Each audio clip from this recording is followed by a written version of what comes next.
Boa tarde, eu me chamo Sara, sou aluna do sétimo período da Faculdade de Odontologia de Ribeirão Preto e o meu trabalho se intitula Impacto de diferentes angulações de impressão na superfície interna de placas oclusais.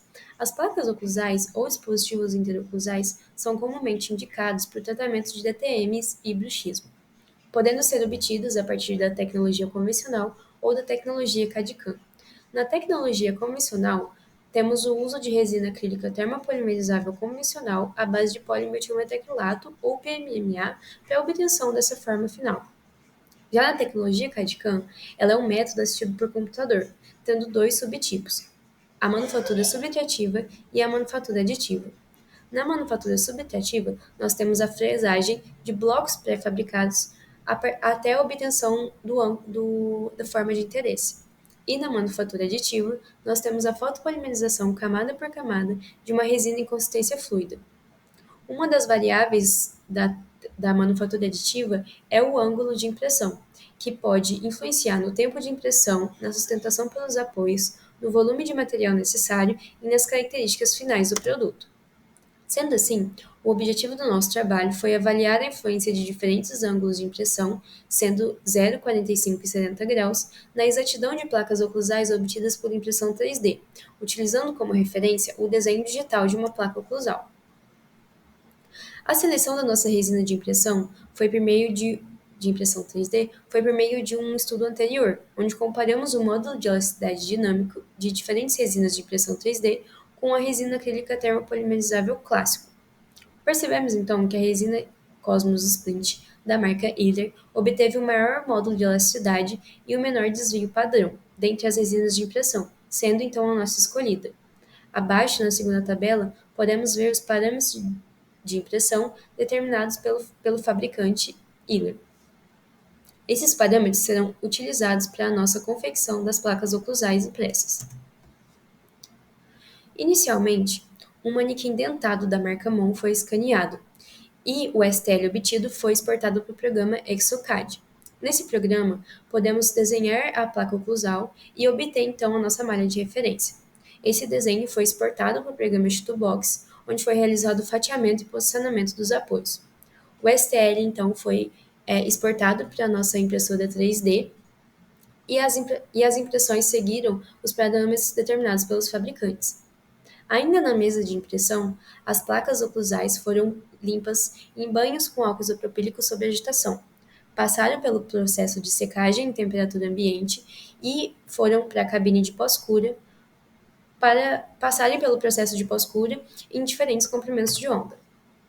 Foi então realizado o acabamento e polimento na face externa das placas oclusais e na face interna o spray anti-reflexo foi aplicado, por conta da natureza translúcida desse material.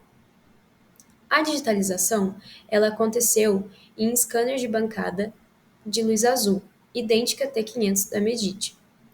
No próprio software da Medit foi realizado a eliminação dos excessos e os recortes das bordas, a fim de delimitarmos a área de interesse de comparação. Os ficheiros obtidos após os recortes foram exportados para o programa Geomagic para análise qualitativa. Foi utilizado as ferramentas alinhamento inicial e alinhamento de melhor ajuste para sobrepor os ficheiros obtidos com a malha de referência da placa oclusal. A ferramenta 3D Compare foi utilizada para a obtenção dos mapas de cores, sendo que consideramos discrepâncias positivas aquelas que são maiores que 1000 micrômetros e elas terão a cor vermelho e amarelo. Discrepâncias negativas serão menores que 1000 micrômetros e assumirão as cores azul claro ou azul escuro. Discrepâncias de até 100 micrômetros serão ignoradas e terão a coloração verde. A análise de exatidão será necessária para avaliar o desvio 3D de cada placa oclusal, sendo obtida por meio da fórmula de RMS aqui exposta. Na análise estatística, percebemos que um dos grupos não possui distribuição normal, e sendo necessário testes de Kruskal-Wallis, e considerado um nível de significância de 5%. Percebemos nessa tabela, a estatística descritiva da precisão obtida por meio do RMS. Pelos dados aqui expostos, podemos perceber que não houve discrepâncias estatísticas significativas entre as diferentes angulações de impressão. Já no mapa de cores abaixo, podemos perceber sim uma diferença significativa, onde o grupo de 0 graus, que seria a figura A, possui discrepância positiva na placa como um todo, principalmente na região de molares, e também uma discrepância negativa na borda e na face palatina. Já na figura B, representada pelo grupo de 45 graus, a gente pode perceber uma discrepância negativa mais bem distribuída pela placa, principalmente na borda externa, e a ausência de discrepância positiva na região dos incisivos, que havia na figura A, que representa o grupo de 0 graus.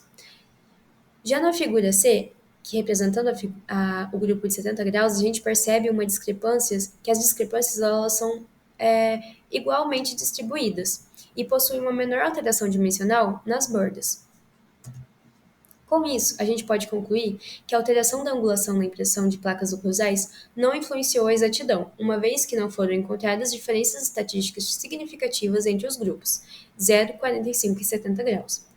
Também, diferentes angulações de impressão influenciam qualitativamente no resultado final da placa oclusal, uma vez que resultam em discrepâncias com intensidades variadas e em diferentes sítios.